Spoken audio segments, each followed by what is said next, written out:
Hello everybody, my name is Sierra. I go by Sweet Pea Cosplay on the internet, and welcome to my channel, or welcome back to my channel. Today we are going to be breaking down how I made my Rena Rouge wig. We are going to be doing part 2 of my Rena Rouge cosplay build. If you haven't seen part 1 where I make Rena Rouge's bodysuit, please feel free to take a look at that video. I will link it somewhere. So to start off, I originally had 3 different wigs from Epic Cosplay. The first one was a short-haired wig, which was going to be the base for my ponytail, and the other 2 that I got were longer ones. I did end up getting all of these in pure white, that way I could dye them. The first thing that I did was I brushed out the wigs that I had, and then I used a straightener to straighten them out so that it would be a little bit easier for me with the dyeing process.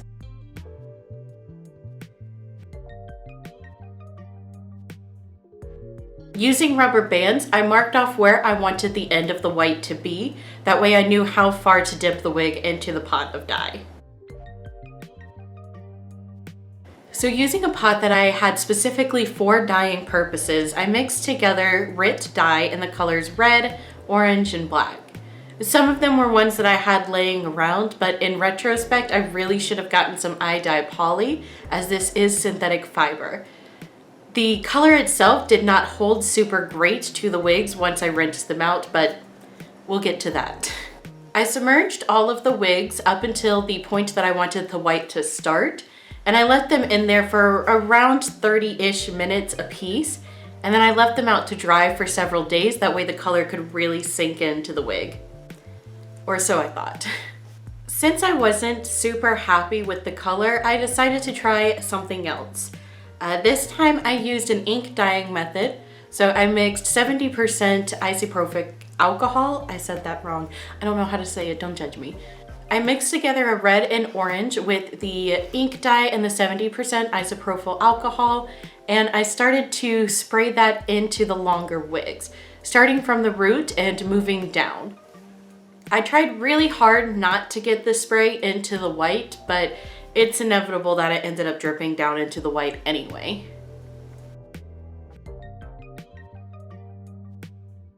After the dye had dried, I did rinse it out in my bathtub and started to work on styling the wigs themselves. For the long wigs, all I did was I just re-curled them by wrapping them around the curlers and then, putting them in boiling water, letting them dry, and then taking the curlers out. Now, Rena Rouge has a really big ponytail on the back of her head.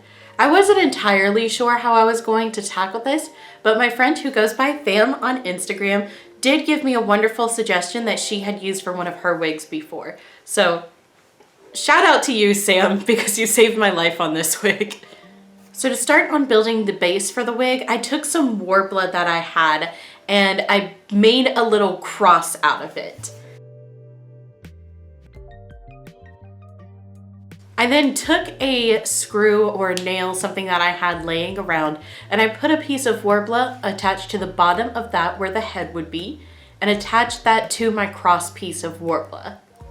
That piece was going to be for the ponytail, but I also did have to build a piece that was like a headband that went under the wig as well for the ears. It was essentially the same process.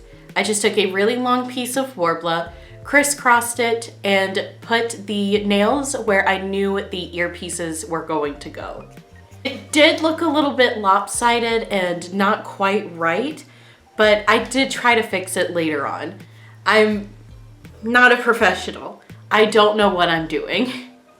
To place the wigs over the supports, I did have to take an X-Acto knife and cut holes where I knew the screws would be popping out of the wig.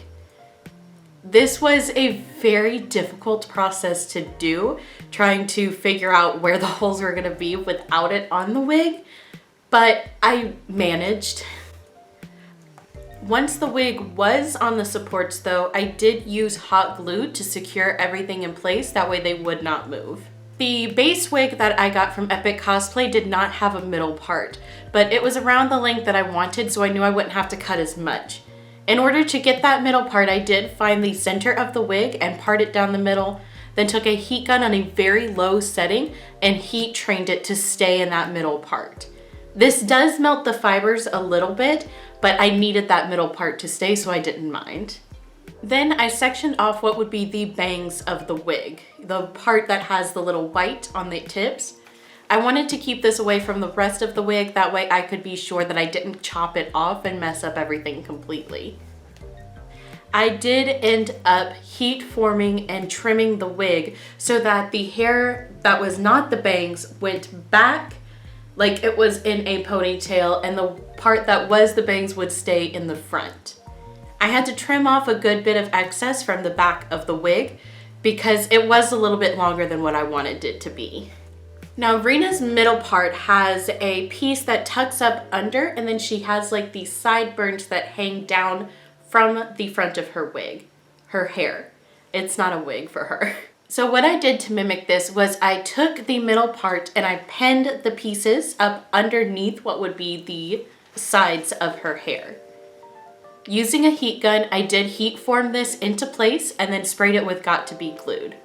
Once that was finished, I teased these sideburns a little bit and then Got to Be Glued in the middle, straightened them out, and then Got to Be Glued to hold it in place as best as possible. There are a million tutorials on how to tease a wig. I'm still learning, so I'm not the one that you should watch for how to tease a wig.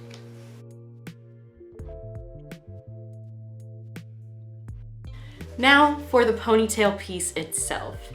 What I ended up doing per Sam's instructions was I took a styrofoam ball, and it ended up being really big. Initially what I tried to do was I tried to put 2 wigs onto the ball, and it ended up being so heavy that the wig couldn't stay on my head. So what I ended up doing was I made the ball a lot smaller by carving away pieces of it.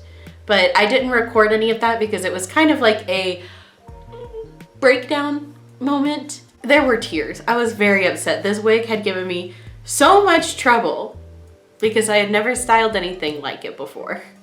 Once the styrofoam was a smaller piece and a little bit more manageable, I did end up putting it onto the back screw that was meant for the ponytail and hot gluing it in place. Once the styrofoam ball was put in place, I put the wig over top of it and did the same thing, just hot gluing it into place. Once the wig was glued onto the ball, I let it dry completely, and then I brushed it out and hairsprayed the crap out of it. Now this next part is not something I would recommend ever, but as I've said many times, I don't know what I'm doing. Ultimately, I could not get the wig to be the color that I wanted, and I knew that the wig had given me so much trouble and I was so unhappy with it that I wasn't going to wear it for multiple shoots. However, I had a miraculous ladybug group for Anime Week in Atlanta, and I knew that I wanted to wear her, but I wanted to wear her with the right coloring. So what I ended up doing was I went and I bought spray paint. Yes, you heard me right, spray paint. It was 2 days before the convention. I was working all the way up until we left, so I took it, I stuck it in my bathroom and put some backdrops on the back, and using some dark red and some brown spray paint, I just spray painted my wig so that I could make it the color that I wanted. Ugh. It was extremely crunchy, but it was a nice color, and I think it turned out pretty good in the photos. Needless to say, I did immediately throw the wig away after I was finished with that photo shoot though. I'm really happy that I ended up challenging myself, but the wig gave me a lot of trouble. I learned some things that I could do to better a wig like that next time. For one, I would definitely use dye poly because it was synthetic fibers that I was trying to dye, and just regular RIT dye was not cutting it. The second thing that I would do is to give myself more time to do that wig. The only large wig that I've ever styled before was Rose Quartz, and I have styled her 3 or 4 times now, so I had a lot more practice with that kind of styling than with the ponytail that I wanted to do. And lastly, French combs. If I would have known what those were at the time, I would have sewn 3 French combs into the front of that wig to keep it secure on my head. A lot of the time at the convention, I had to have my hand behind the styrofoam ball just to keep the damn thing on my head. While I learned a lot, this is not here to be a huge tutorial to show you what you should do, because you should not do what I did. I messed up a lot, but I think it's important to learn from our mistakes. And I think that this video could help somebody else who may be struggling with a similar type wig. Anyway guys, thank you so much for watching. If you want to see more content like this, you should subscribe to my YouTube channel and maybe hit that like button. You can also check out my Instagram, where I am the most active, to see any costume progress or finished photos. Thank you so much for sticking around, and I'll see you all next time. Bye!